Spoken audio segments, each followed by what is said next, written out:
تو بہتر ہے کہ آپ, میں وہی کہتا ہوں مفلوج جو ویل چیئر پہ ہوتے ہیں, جو اپاہج ہوتے ہیں, یا کوئی بہت بزرگان ہوتے ہیں, وہ کریں یہ والا کام. ہٹے کٹے جوان خالی ہیش ٹیگ کرنے کے لیے تو نہیں ہم نے پالے تھے. نہیں بالکل ٹھیک ہے, بالکل ٹھیک. اچھا, اسی پہ آپ کی شاید ہمارے پیارے بھائی انجینئر محمد علی مرزا سے آپ تھوڑا سا سخت اسٹانس لے کے بیٹھے ہوئے ہیں, کیونکہ میں نے آپ کی ان کے پرو حق میں بھی ویڈیوز دیکھی, اور اس کے بعد ابھی میں نے دیکھا کہ آپ بڑا ہارڈ ہوئے ہوئے ہیں ان پہ, اور وہ آئرن ڈوم والے مسئلے پہ, اور وہ جو انجینئر صاحب نے ایک ظاہر بتائی ہے, گویا کہ میں بھی ایگری نہیں کرتا اس چیز پہ ان سے, کہ جو انہوں نے بتائی ہے کہ بھائی اب مسلمان کیا کر سکتا ہے, وہ پاورفل ہے, وہ F-32 اتنا یوں اڑ جاتا ہے, اور F-16 سے کیسے لڑیں گے. دیکھیں, تو وہ تو بدر کا کانسیپٹ یہی تو تھا کہ 313 کے آگے کوئی ہزاروں تھے, لیکن اللہ تعالیٰ کی جو غیبی مدد اور اللہ تعالیٰ کی جو ہمت سے مسلمان لڑتا ہے. آپ اس پہ کیا بولیں؟ میں تو سر اسلام تو, اور جب بھی مسلمان کو اسلام سمجھ آ جائے گا نا, اسی لیے دیکھیں یوتھ اور بابے میں فرق ہے. بابا نا اس طرح کے معاملات میں سے نا یہ سارے کے سارے اختراع خود ہی نکال کے بیٹھ جاتا ہے کہ وہ بڑے ہیں ہم چھوٹے. اسلام تو ڈھونڈتا ہی نارملی ہے. میں تو چاہتا ہوں پوری دنیا میرے اکیلے کے اگینسٹ ہو, ورنہ کیا مزہ نا اسلام کا. واہ, آسان قسم کی کہانیاں, یہ اس طرح کے فلسفے جو ہے نا, یہ اس پہ ایمان نہیں ٹیسٹ ہوتے. ایمان ٹیسٹ تب ہوتا ہے جب پوری دنیا اکیلے میرے کے سامنے آ جائے یا میرے بچے کے سامنے آ جائے, تب پتہ چلتا ہے کہ اندر سے اسلام کتنا تھا میرا. سو F-35 کیا F-72 کو, اور ہمارے F-16 چھوڑے, میں اکیلا خود بغیر کسی بندوق کے کھڑا ہوں, تب پتہ چلے گا کہ بھئی اندر اللہ موجود تھا بھی کہ نہیں. ہم نے اگر F-72 ہمارے پاس ہو اور F-35 ان کے پاس ہو, تو پھر ہم نے کون سا اسلام اور ایمان ٹیسٹ کیا؟ ایمان تو ٹیسٹ ہی ہوگا. میں یہ نہیں کہہ رہا ہوں ہم نے مشینری, اللہ تعالیٰ نے ہی حکم دیا وَأَعِدُّوا لَهُم مَا اسْتَطَعْتُم مِّن قُوَّةٍ کا, ہم نے بنانے ہیں F-35, ہم نے بھی اور بھی ٹیکنالوجی بنانی ہے, مگر ایمان کے اوپر ڈینٹ نہ ڈالیں اس طرح کی باتیں, وہ بھی بچے کے ایمان کے اوپر, کہ وہ تو بہت بڑے ہو گئے, ہم وہ بہت چھوٹے ہو گئے. سو یہ تو ایک معاملہ ہے یہاں پہ. سر مجھے یہاں ایک مثال, سوری آپ کو انٹرپٹ کر رہا ہوں, حضرت ابراہیم کی خلیل اللہ, جب انہیں آگ میں ڈالا گیا تو گرگٹ نے آگ بھڑکائی اور کبوتر نے وہ کی, نہ وہ آگ بھڑکا پایا نہ کبوتر بجھا پایا, لیکن تاریخ یاد کبوتر کو کرے گی. اس نے کم از کم اس نے کہا کہ میں بھڑکانے میں سے تو نہیں ہوں. بھائی واہ واہ. نہیں تو اسی وہ جو اس کی چونچ میں جب پانی تھا نا, تو اس سے پوچھا تھا نا کہ تیری چونچ سے پانی آگ بجھائے گا تو اس نے کہا مجھ سے آگ کا سوال نہیں, مجھ سے چونچ کا سوال ہونا ہے. چونچ کا سوال ہونا ہے. بھائی واہ. ٹھیک ہے, تو یہ مت سوچیں کہ آپ کے پاس F-16 ہے یا F-8 ہے. آپ کے پاس ایز لانگ ایز اللہ عز و جل کا ایمان موجود ہے کہ میرا اللہ پہ ایمان ہے, تو باقی کے کوئی معاملات نہیں ہیں. مگر میرا اصل میں مسئلہ جو ہے نا وہ ان سے یہ نہیں ہے.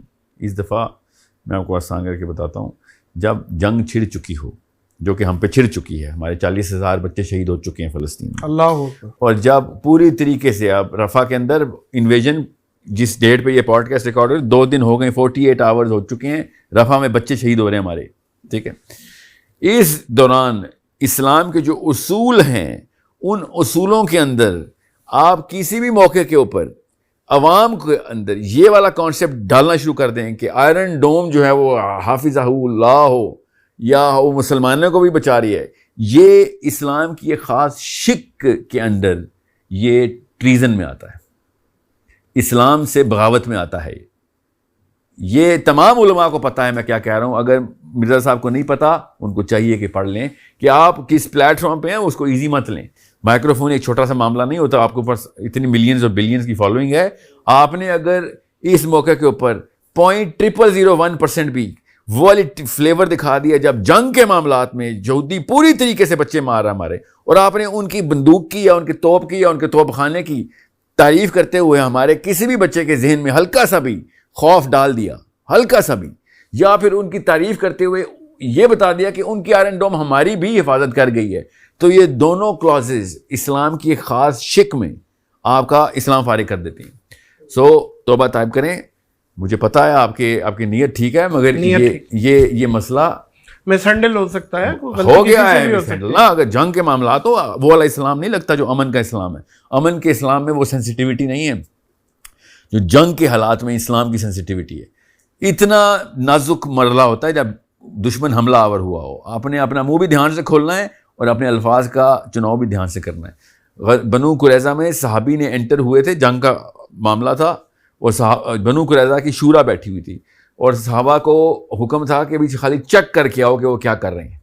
اور صحابی غالباً ابو لبابہ تھے, انہوں نے چونکہ وہ بنو قریظہ کو جانتے تھے, بنو قریظہ نے صحابی کو دیکھا, ان کی شورا نے, اور گھوڑے پہ آئے ہیں صحابی, انہوں نے جلدی سے آنکھوں میں پوچھا کہ باہر کا حالات کیا, ایسے کر کے نا ایسے پوچھا اس نے کہ باہر کیا مسلمان کیا سوچ رہے ہیں, اور صحابی نے بس ایسے کیا گھوڑے پہ اچھا کہ تم نہیں بچنے والے. جیسے ہی ایسے کیا انہوں نے, اسی وقت ان کو ریئلائز ہو گیا کہ میں نے یہ تو دشمن کی طرف سے یہ میں نے جیسچر کر دیا ہے, یہ تو میں ان کی سائڈ کا جیسچر کر دیا ہے, ان کو کیوں بتایا میں نے کہ کیا ہونے والا ہے, حالانکہ جو ہونا تھا وہ تو ہونا تھا, نہ کوئی وہ چینج ہوا, اور سارے کے سارے قتل ہوئے بنو قریظہ.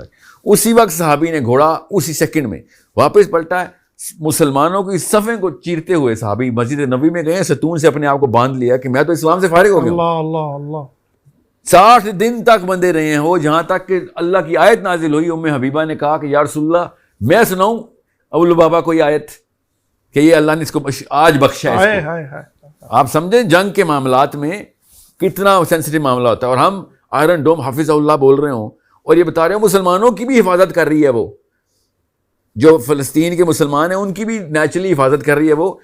یہ زیادہ بڑا معاملہ ہے, یہ چھوٹا معاملہ تھا ان ٹرمز آف کہ کتنا نقصان کیا ہے یا کتنی جو ہے نا ریپرکشن کس لیول پہ جاتی ہے. سو یہ اس لیے سمجھنے کی کوشش کریں, اسلام کو ایزی نہ لیں.